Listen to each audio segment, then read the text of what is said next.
Hello, good afternoon student. आज की इस वीडियो क्लास में एक और नया क्वेश्चन नंबर 15 जिसके आंसर आपको किया जा रहा है। तो फर्स्ट क्वेश्चन नंबर 15 अपनी बुक से सामने निकालिए।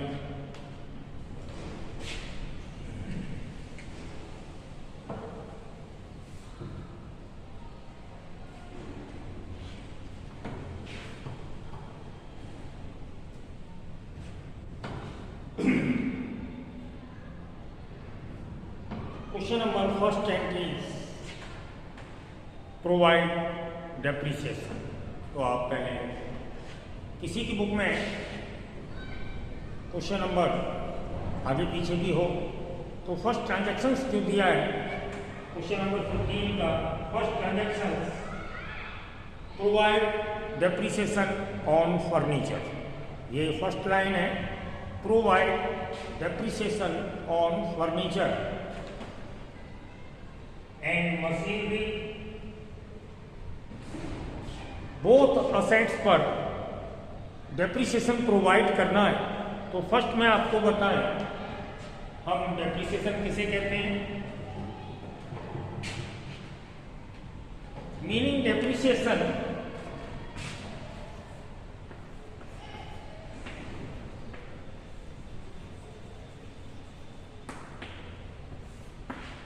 ये है एक नया term depreciation.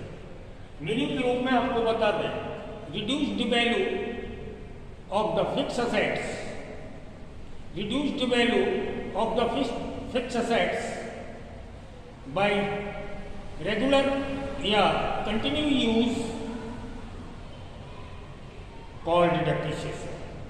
Depreciation means reduced value of the fix assets by continued use या regular use as called depreciation as loss ये डेबिट होता है। यानी डेप्रिसिएशन लॉस मानकर हम इसे डेबिट करते हैं। तो हमारे फर्स्ट ट्रांजैक्शंस में फर्नीचर और मशीनरी पर डेप्रिसिएशन दिया हुआ है, तो इसके लिए जनरल एंट्रीज होगी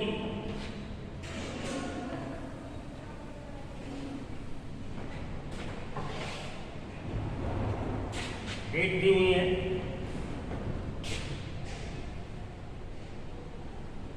नहीं सीरियल ऑर्डर है, first second third.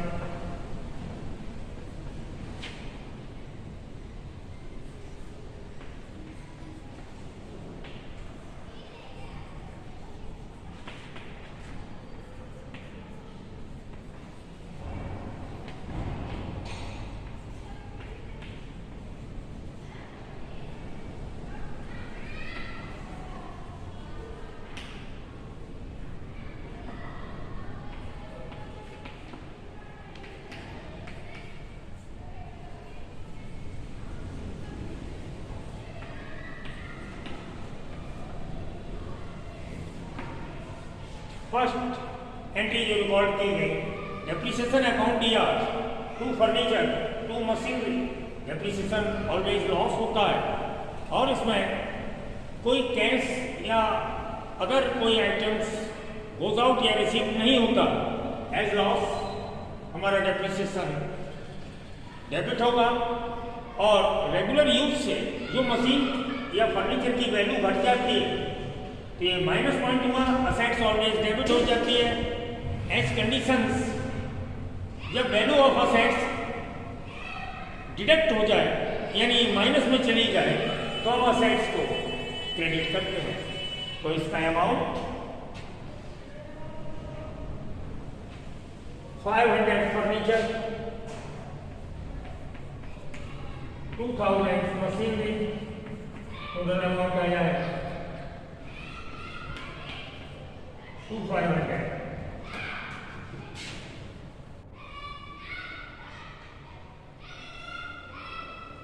Next number है received cash ₹1000 for bad debts written off last year. Cash receive भी किया रिलेटेड या for bad debts cash received for bad debts written off last year. Bad debts जो business का amount या business का rupees जो unpaid हो जाता, ट्राई टू ट्राई अगेन, हमें रिसीव नहीं होता फ्रॉम डेप्टर्स, उसे हम बैड डेट्स के नाम से जानते हैं। ऐसा लास्ट ईयर हमारा अमाउंट या मनी बैड डेट्स हो चुकी है, मीन्स अनपेड हो चुका है, वो हमारा रिकवर्ड हो गया, मीन्स रिसीव्ड हो गया, तब इसके लिए एंट्री होगी।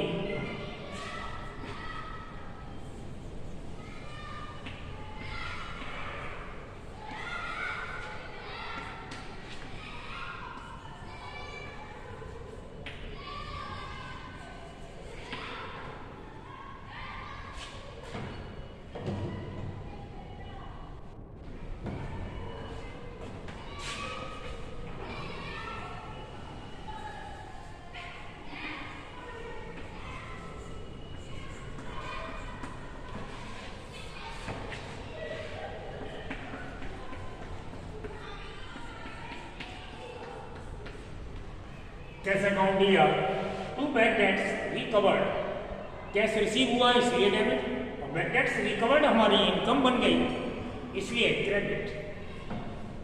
नेक्स्ट नंबर,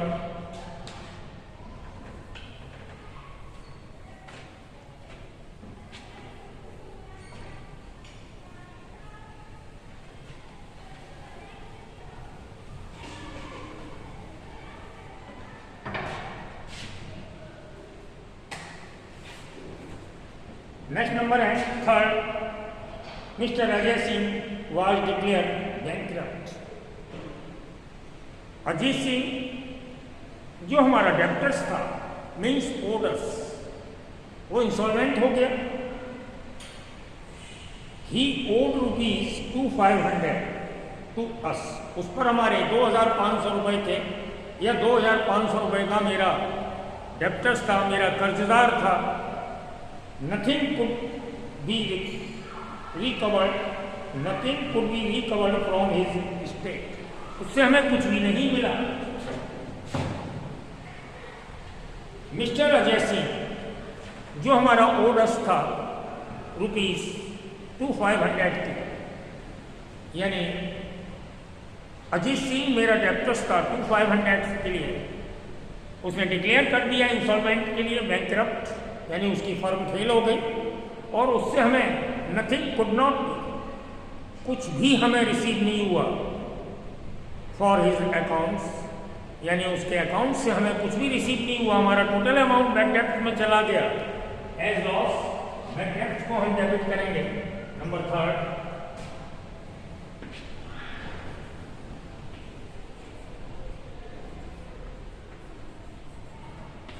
बैड डेप्ट अकाउंट दिया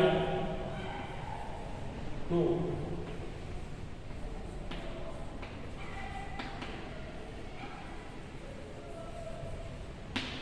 अजीत सिंह,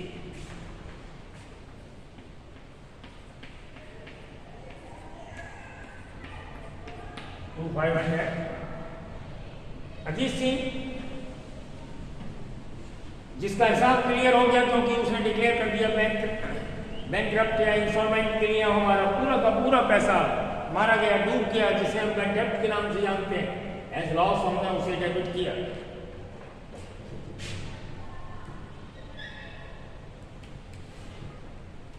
नेक्स्ट नंबर है ₹20,000 for wages and ₹4,000 for salary are outstanding.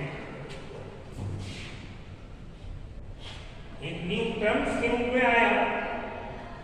New terms जैसे डेप्रिसिएशन का नाम आया था मेरा, ऐसे ही जो हमने स्टार्टिंग टर्म्स पढ़ाए थे, businessman, capital, drawing, assets, liability, तो हमने सारे टर्म्स को आपको नहीं बताए थे क्योंकि हमें अपना स्टार्ट करना था नेटवर्क के साथ। तो इसके बाद जैसे जो भी न्यू टर्म्स आते जा रहे हैं, अभी डेप्रिसिएशन आया उसके बारे में बताया।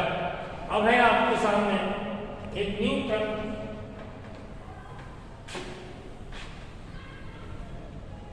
outstanding expenses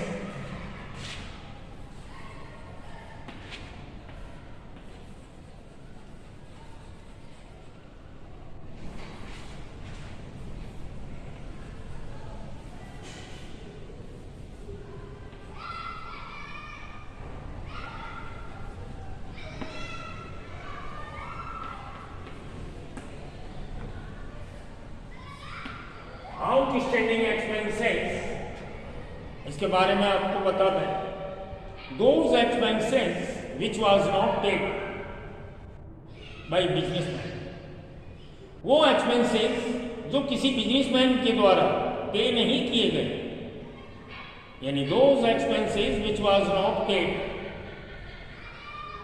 bye businessman called outstanding expenses. Shown in liabilities side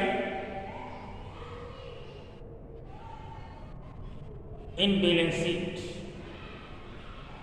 यानी आउटस्टैंडिंग एक्सपेंसेस अनपेड एक्सपेंसेस होते हैं जो किसी बिजनेसमैन के द्वारा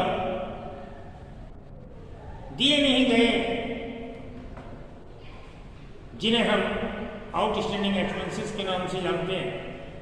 यानी those expenses which was not paid called outstanding expenses shown in liability side of the balance sheet, यानी ये liability side balance sheet में जाते हैं, यानी always credit के नाम से जाने जाते हैं. यानी इस कागज में due expenses के नाम से भी जानते हैं. due means जो हमें देना, यानी जो एक्सपेंसेस हमने दिए नहीं, इन फ्यूचर हमें देने पड़ेंगे. हमारा ड्यू बन गया, हमारी लायबिलिटीज बन गई, इसलिए हम इसे क्रेडिट में शो करते हैं. इसके लिए general entries,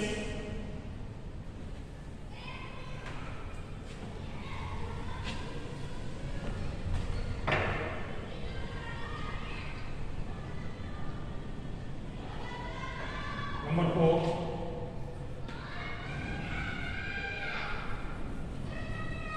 wages account here,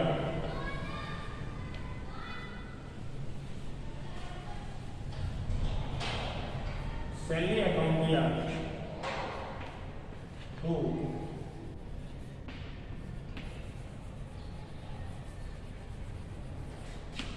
outstanding expense. wages की 20,000, सैलरी की 4,000 और टोटल अमाउंट जो दी हुआ है बट नॉट पेड वो रहा 24,000. इस तरीके से हमारी एंट्री हुई. एक्सपेंसेस ऑल आर डेबिट होते हैं, वेजेस अकाउंट ईआर, सैलरी अकाउंट ईआर, और अभी मीनिंग के रूप में बताया था कि आउटस्टैंडिंग हमारा ड्यूज बन जाता है और उसे लायबिलिटीज में शो करते हैं, और लायबिलिटीज ऑल आर क्रेडिट होती हैं. तो इस तरीके से हमारी एंट्रीज बनी, वेजेस अकाउंट ईआर, सैलरी अकाउंट ईआर to outstanding expenses.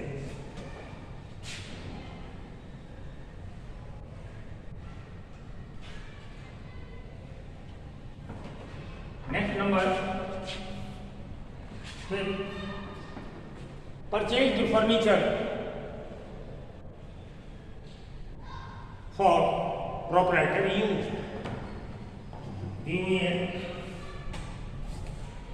Next number है purchase furniture for ₹6,000 for the proprietors and paid the amount by cheque. Proprietors ने यानी बिजनेसमैन ने अपने यूज के लिए फर्नीचर परचेज किया और उसके लिए चेक से पेमेंट किया.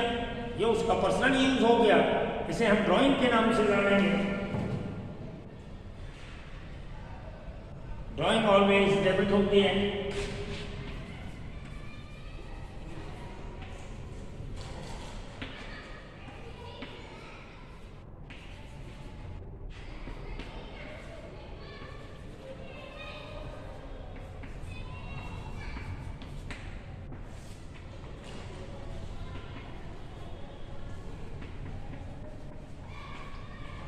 इसके लिए हमने वर्क किया purchase furniture for proprietors. Drawing account दिया to bank through cheque through payment दिया है तो वर्क होगा. ड्राइंग अकाउंट दिया टू बैंक यानी हमें बैंक का यूज करना होगा. नेक्स्ट नंबर,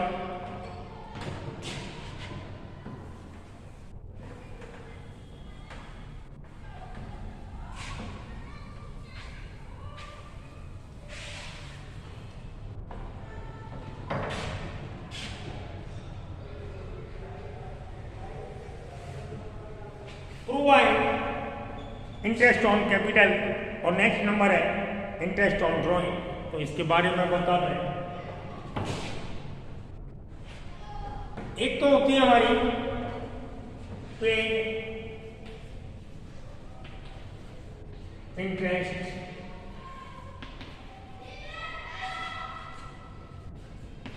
और एक होती है रिसीव्ड इंटरेस्ट।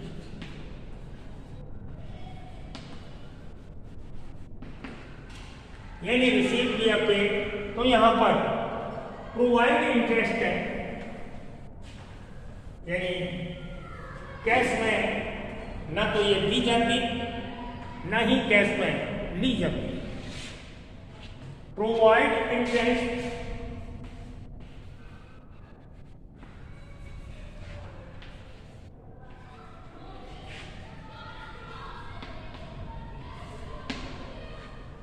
ये कैश में ना तो पे की जाएगी ना इन कैश कभी रिसीव होती। ये पेबल भी होती है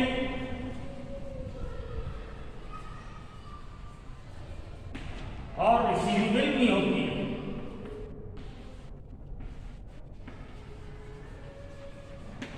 पेबल मीन्स पे नहीं हुई है, यानी पे होगी इन फ्यूचर। ये रिसीव नहीं हुई है, इन फ्यूचर रिसीव हो जाएगी। ऐसे इंटरेस्ट को हम प्रोवाइड इंटरेस्ट दिए जाते हैं। प्रोवाइड इंटरेस्ट के नाम से जानते हैं जो इंटरेस्ट कैश में ना दी जाती ना ली जाती, इसका work on accounts to accounts होता है। और ऐसी इंटरेस्ट जो पेबल होती है, जो इंटरेस्ट पेबल होती है, ये लायबिलिटीज आइटम्स पर के लिए पेबल होती है और हमेशा क्रेडिट होती है, सॉरी हमेशा डेबिट होती है। फिर से बता दें, इंटरेस्ट प्रोवाइड इंटरेस्ट ना तो कैश में पे की जाती ना ही कैश में रिसीव की जाती, इसलिए इसको लिखा है पेबल। यानी अकाउंट टू अकाउंट पेबल होगी, अकाउंट टू अकाउंट रिसीवेबल होगी। ऐसी इंटरेस्ट को प्रोवाइड इंटरेस्ट कहते हैं। पेबल होती है लायबिलिटीज आइटम्स पर,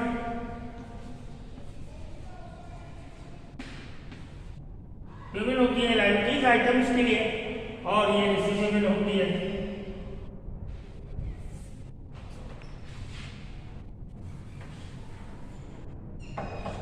पेबल होगी ऑन लायबिलिटीज आइटम्स, और रिसीवेबल होगी ये ऑन असेट्स आइटम्स। ये पेबल होती है इसलिए डेबिट होती है, ये रिसीवेबल होती है इसलिए ये ऑलवेज क्रेडिट होती है। रिसीवेबल होगी यानी हमारी इनकम होगी, और पेबल होगी हमारे लिए एक्सपेंसेस होगी। तो प्रोवाइड इंटरेस्ट जो ऑन लायबिलिटीज आइटम्स पर है ऑलवेज डेबिट होगा, और जो असेट्स आइटम पर कोई या डेबिट आइटम्स पर है, डेबिट आइटम्स या असेट्स आइटम पर है कोई, तो हम उसे क्रेडिट करते हैं अपनी इनकम मानकर, और अकाउंट टू अकाउंट किया जाता है। इसका वर्क अभी आपको कराते हैं।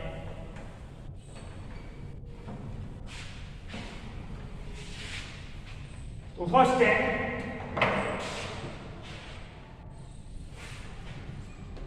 Provide interest 9% on capital amounting ₹2 lakh. तो पहले तो हम इसकी जनरल एंट्रीज करेंगे। कैपिटल पर इंटरेस्ट लायबिलिटीज आइटम्स है कैपिटल, इसकी इंटरेस्ट दी जाएगी, तो वर्क होगा नंबर 6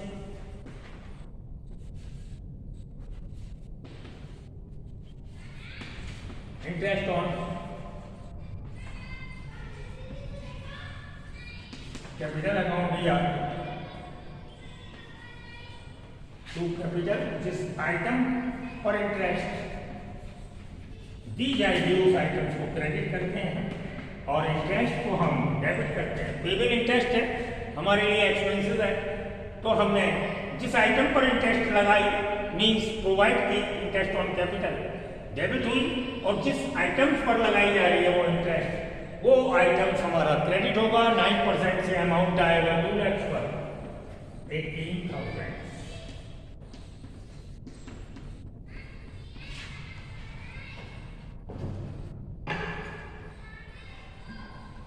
ऐसे ही entry number last, charge interest on drawing 1,000।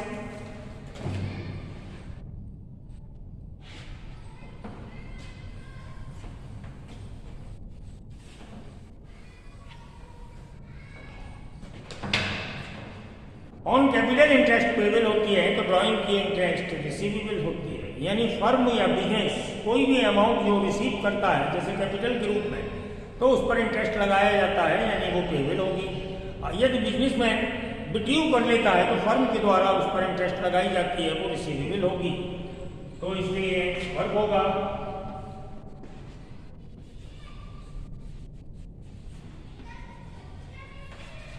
Drawing account दिया,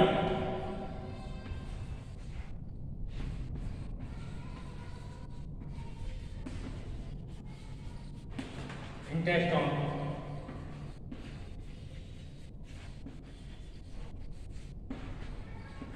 ड्राइंग